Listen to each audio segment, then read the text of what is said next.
Alright guys, welcome back to the channel.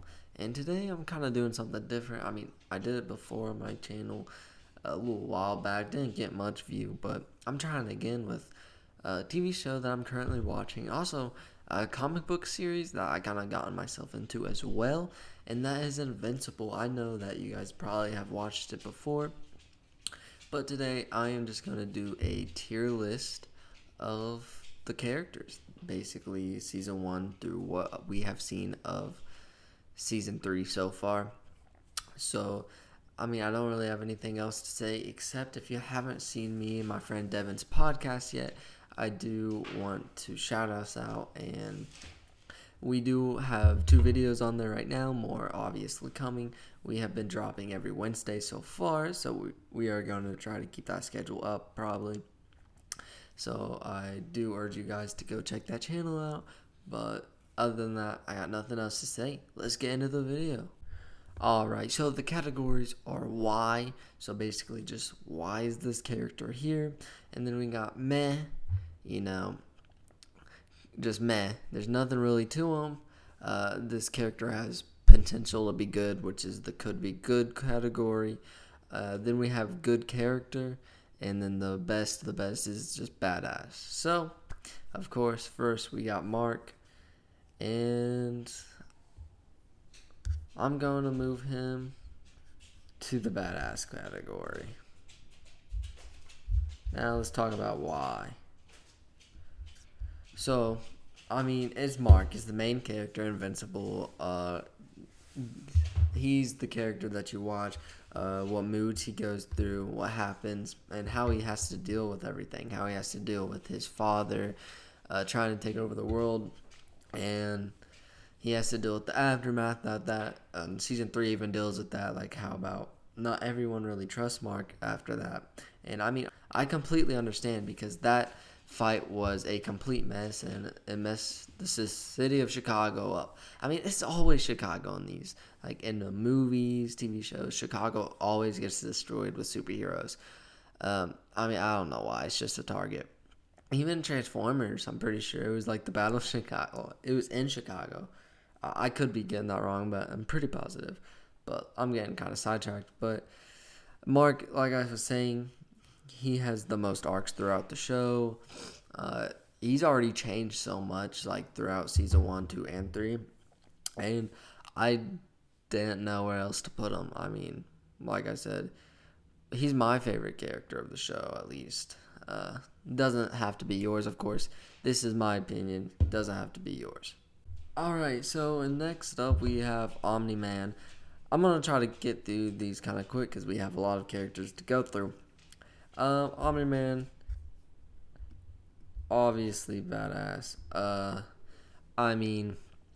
The arc where he killed the Guardians of the Globe was going to destroy and take over Earth. Instead, his son got to him and kind of started making him feel things. So when he left Earth, he became a good guy and helped this population. And it was easy for him to rule because they only lived 9 months in our life. So it was not that long until he became ruler just because of his age. So it was pretty easy for him to rule the world. And obviously, that's when the Viltrumites come to the planet, when he gathered Mark to come there. And then they fight together. And he gets taken to prison where he starts just having thoughts. And he's thinking, like, why am I having remorse? Why am I feeling these things? Basically having human emotions that he's not used to having.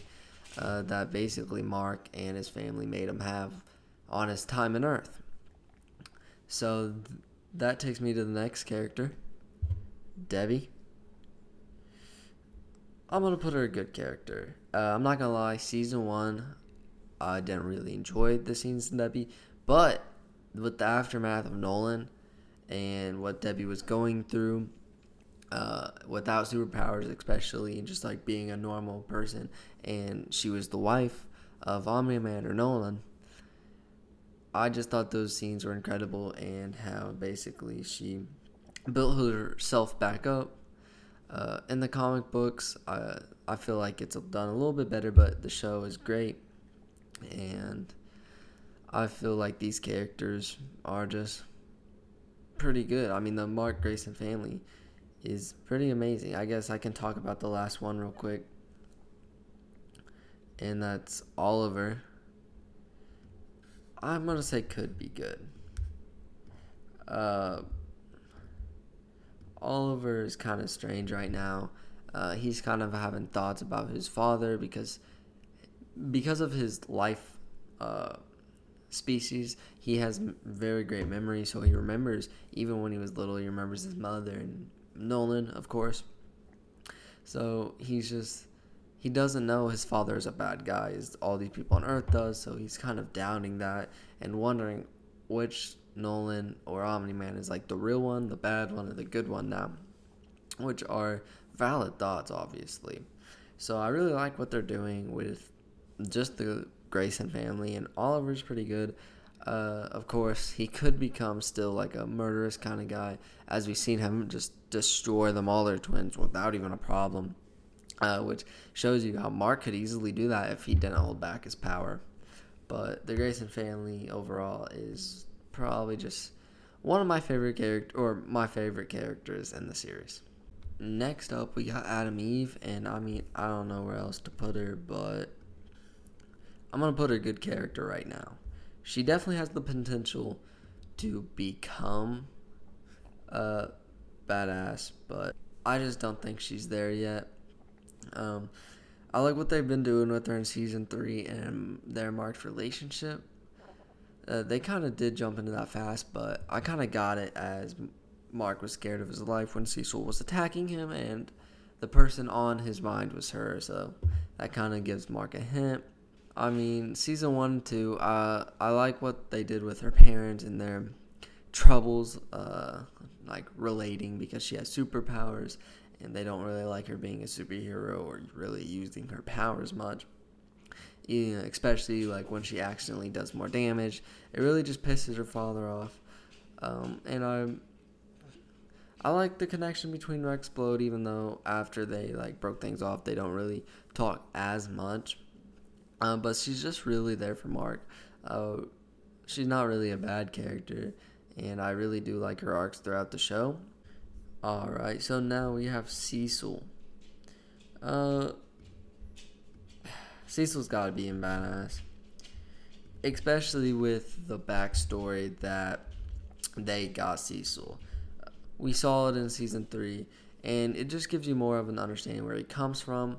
And Cecil isn't really like a superhero himself, so he kind of has to keep these people who can overtake him containment, especially after seeing what Omni-Man did without really, like, they weren't able to fight. If Mark wasn't there to fight him, Omni-Man would have taken over. So obviously that scares Cecil, which, even though Mark is a good guy, he's basically could be as powerful as his dad. Cecil doesn't really know, which makes him scared.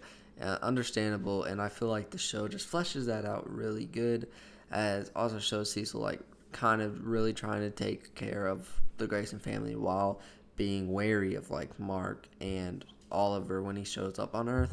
Of course, he wants to keep an eye on him and everything. So Cecil's a good character. There's nothing but to say. I'm gonna have a lot of badass characters on this, but next up, Rexplode. Badass. I mean, the earlier seasons, he would have been he would probably have been a meh, but after he got shot in the head, his redemption arc was pretty amazing. I'm not gonna lie. I enjoy watching his antics on the screen every time he shows up. He was the comedic relief kind of, and now they've been like diving more into deep with him and his backstory about how the government took him and they bought him as a little boy. I've read like a little bit of the comics, not finished it yet, but his origin story is very horrific, very sad, and I kind of like seeing how they're having more depth with that. So yeah, I enjoy seeing Rexplode. Next up, we have Rudy and Robot. I have them side by side because they're basically the same character. I mean, they are the same character, but Rudy is just after he gets Rex's sample of his body and clones him. And I'm going to put Rudy at meh. I don't know. The kid just gives me the creeps. I don't really like how the show like jumped into the relationship with Monster Girl. It was kind of fleshed out more in the comic books. Rudy or Robot didn't really decide to clone Rudy until later, a little bit later, until after Omni-Man destroyed the Earth and all that. But the show, they just really kind of jump into it. It seemed like Robot's going to be a bad guy, and then he just clones and he wants to be a human, and just is kind of in love with Monster Girl. So, Robot, I'm going to say, I'll put him with Rudy. I mean, basically same character. They're all right. Just meh, you know? So, that's all I really got to say about Rudy and Robot. Alright, so now we got really just like the Guardians of the Globe. So, Monster Girl, I'm going to put at good character. I just really like how her powers work because she's aging in reverse every time she switches into the monster. And that's just unique because every time she uses her power, she's kind of hurting herself. So it puts her in danger, and eventually she knows that she'll become an infant again. And what even becomes after that? I don't really know.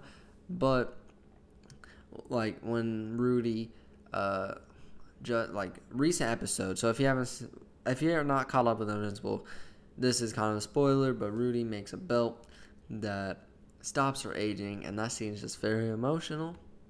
So I'm just kind of getting through the Guardian of the Globe though. So Black Samson, meh. I kind of like him more in the comics. Now he's just kind of there in the Guardians of the Globe. He becomes a leader, of course. Stays with the Guardian of the Globe after they kind of break apart. He's just an older member. I feel the show doesn't really do much to him. Except puts in a coma, gets his powers back. All happens in the comic books too, but I feel like he's just more developed in there. Bulletproof, I'm just going to say meh. There's nothing really explored or to say about Bulletproof. He's had a couple lines, couple saves, but yeah. Shrinking Ray could be good. So this is actually new territory because Shrinking Ray actually died in the comics. So now that she's alive and doing her own thing in the show, it's actually completely new. And I actually enjoy that a lot, that they kept a character alive that died in the comic books so that you could do something new and explore more things with her. The Immortal, meh.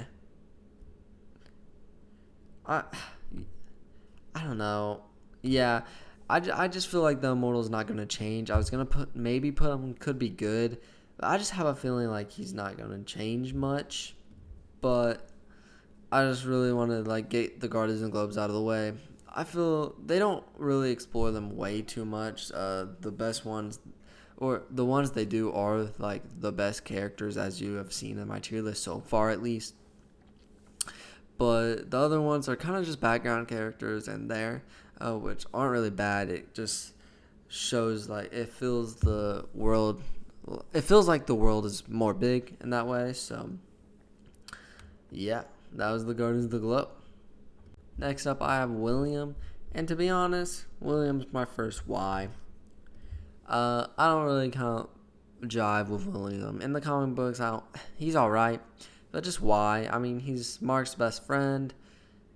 There's nothing really much to do with him except that he's the boyfriend of Rick, who becomes like I forget what they're called, but basically a robot, human type, android type thing. But he's just there. Mark's best friend. Has nothing really to do yet anyways. I don't know if they'll do anything with him. He could become a better character than me. The bowling scene they just had was enjoyable, but it didn't really make me like William too much. Kind of made me like Amber better than anything, but we'll talk about that later. So let's just talk about Rick now, the boyfriend. I said could be good. Him getting turned into one of those monsters was definitely like cool, and they have been exploring how he's dealing with that, and I'm just excited to see where they're going with that. I hope he gets more screen time, and they deal with his emotions, because last we've seen of him, Mark told him that Cecil is using D.A. Sinclair to build an army for the government, and as D.A. Sinclair ruined Rick's life, he doesn't really like that idea. But we haven't really seen him since, and you never know. He might try to do something, retaliate against the government. I don't know. He might not be that stupid, but I feel like it's an interesting thing that they have set up there. Alright, so next we have Donald. I'm gonna put him a badass. I mean, he has been there for the Grayson family, and he's been there since the beginning. And when you realize he was a robot, he helped Rick with what he was going through, since he basically went through the same thing and then realized he chose not to remember because he knew what was doing was for the greater good, and that he could help a lot of people if he just kept getting cloned. So he was okay with it. And I feel like that, and him and Rick, and even him and Mark's relationship, I think it's very good and fleshed out throughout the show, especially how he helps out Mark in season 3 after he stops working with Cecil. And I feel like, I don't know, I just love him. And I love the surprise I got when I saw him in the trailers. I'm pretty sure he was in the trailers. Yeah, for season 2 after watching him die in season 1. So I love this show. I love the story. So let's just get to a couple of the villains real quick. Alright, so we have Angstrom Levy. I'm going to put him at meh.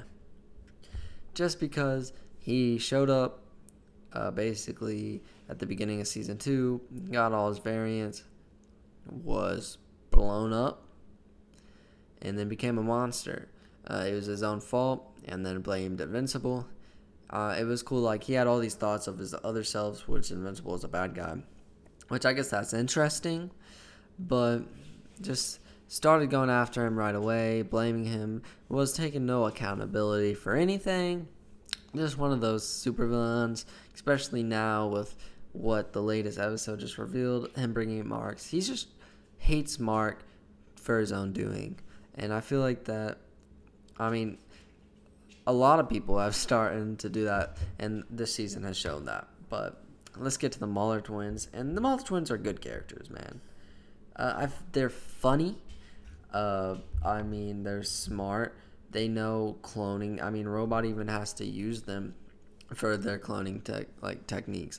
Robot wasn't even smart enough to do it himself, So, and it shows this. And I feel like they are pretty strong. They can, put up a good fight against the Guardians of the Globe, as it showed you.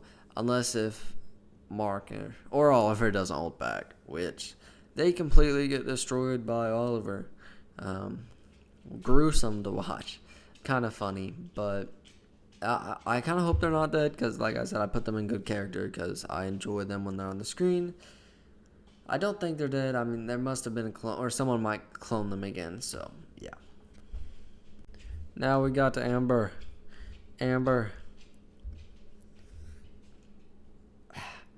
I'll put could be good, because I didn't like her in season 1 or 2. But season 3, she hasn't been in it too much. But what she has been in it, I kind of enjoyed it. That her and Mark have an opportunity to become friends. I do enjoy that a lot. And I just really didn't like how she was angry at Mark all the time, especially after she knew that he was invincible. But next we got Anissa. Could be good. Like I said, I just put her here because I feel like she's an important enough character. But we didn't really see much out of her. We just seen her fight Mark and give him a warning. So, D.A. Sinclair, good villain. Was a maniac, on the loose, messed up Rick, and then just gets recruited by the government and basically kind of has free will now. Not really free will. He does have to work for the government, but he gets to make his babies and enjoy what he was already enjoying doing, which I completely understand, Mark, why I would hate the government doing that, even though I understand it could be for the greater good. It's just, I love how Invincible shows, like, the line, and you don't really know where that line is. Of course, now we got Duplicate first. And I'm not going to plot. Well, this is my first. No, actually, I'm going to put her. I could be good right now. I didn't really vibe with her too much at the beginning. But with what they did with, like, how she deals with her copies dying as they live through in one mind, I guess. Hard to explain. And her and Immortal's connection through that and everything, and how she faked her death and kept one off the side so that even if all the copies do die, that she doesn't die for good. I do enjoy that. But Paul, Multi-Paul, Duplicate's brother, these names, why? I mean, I get it.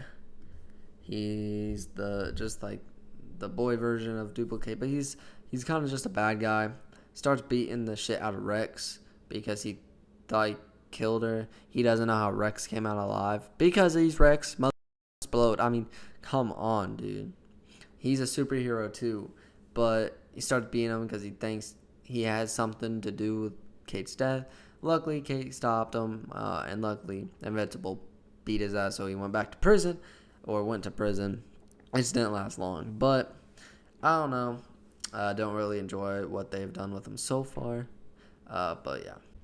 So we have Andressa. Of course, I know we haven't seen her too much, but I feel like she's a somewhat important character, and I'm gonna put her in meh, just because we haven't really seen much, and she's just the father, or the father. She's the mother of Oliver.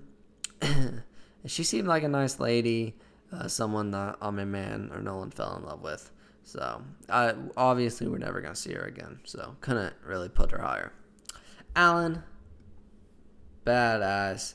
I mean, Alan was great, even after he got his ass kicked by the Viltrumites, and became stronger, became this fucking jacked alien. I mean, of course, but definitely one of my favorite characters, voiced by Seth Rogen, of course. Just makes it funny. So, love Alan. Darkwing 2 could be good. I do like what they're doing with him. Like how they're using these guys who used to be bad. Because basically when Darkwing died, Darkwing 2 went crazy in this little midnight town, I think it's called. That's always been tight. And basically just went rogue and started killing criminals and killing hella people. And basically Invincible stopped this in season 1, I'm pretty sure. So I keep saying I'm pretty sure, but season 1. But now Cecil was using him as a good guy. And I don't know, the redemption arc could be there, could not be. We will see in the future if they focus on that, really. But yeah. Next up, we have Doc Seismic. I'm gonna be meh. You know, he shown up a couple times. I went to beat him pretty easy one time, and then he captured hella superheroes, basically all of them, except Darkwing and the people that D.A. Sinclair created, and Invincible and Eve. But Invincible didn't he had a hard time defeating him, and honestly, for Cecil, Mark could have lost this fight. So, Smith, good character. I mean, he's just kind of comedic relief, kind of like what they did with him and how Invincible saved his life from the Martians, how government kind of forgave him because he helped them fight the Cichlids. So, he is basically part of the Guardians of the Globe now. Titan, another good character, just because he's kind of more of a emotional character. He's a villain that you see what he goes through. At first, he's a villain or kind of just like a thug that lives in a bad neighborhood and wants to change it. So Invincible helps him take down Machine Head, which we'll talk about next. And he basically takes over himself. And he makes the community more safe for sure, even though he may be more of a villain or bad guy himself. Now, we can probably just run through the last couple. Machine Head could be good because at first he was just the boss, got thrown to prison, and then there was a whole plan to kill this other guy that was in charge, and then they broke him out of prison, and now he's in charge. So if he becomes like more of a bad guy, more of a villain, I definitely see him becoming a good villain. That's all I really have to say about him. His voice is annoying now. Definitely his new voice is more annoying than his previous voices. But now we got the babysitter or the tutor or whatever you want to call her. She was the tutor more than the babysitter in the comics. She probably was both straight out in the show. But I'm just going to put her meh. Don't trust her. Don't really see her too much.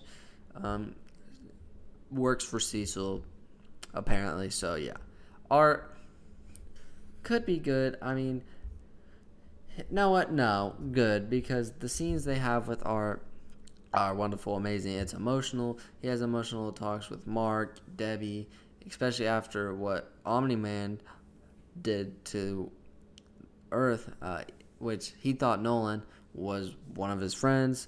So he is also going through some emotions and bad times after that.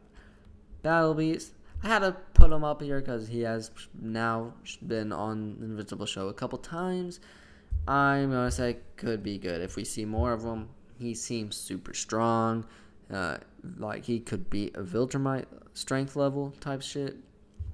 So, I'm expecting we would see him more. I think we do in the comics. I'll know more when I read a little bit more. When I get the books. I'm waiting on book 2 right now, or Compendium 2, if I said that word right. Cannot wait. But now we have the newest villain in the show, Powerplex. Could be good. I mean, his story is, wow. It's crazy. I mean, he blames Invincible for fighting his dad and getting thrown through the building. I mean, I kind of understand that, as he did see Invincible with his sister's arm, like holding his sister's decapitated arm, but I don't know, amputated arm, whatever the right word for that is, and blames Invincible. But this rage in him, it fuels him so much that he ends up doing worse than Invincible and killing his wife and child. It's just so sad. Tragic backstory. And yeah. Alright, and I'll show the tier list one more time right now. So guys, that was my tier list of the Invincible TV show. I wanted to do it because I've been watching Invincible for a while now, and I'm just in love with the story, the show, the comic so far. So yeah, it's something I enjoy a lot, and I kind of just wanted to talk about it. That's why I started this YouTube channel anyways. But I hope you guys did enjoy that kind of new format of a video. Don't do it much, but if you enjoyed this video, please like. And if you like my content overall that I provide you guys, subscribe if you will. So yeah, I just want to shout out my podcast with Devin one more time. It's called The Cinema Boys. I will leave it in the description down below, so go check our videos out there. And like I said, every video comes out every Wednesday. We've been pretty good on that so far, even though it's only been 2 episodes. The 3rd episode will definitely be out by then too. But yeah, until next time, guys, have a great time.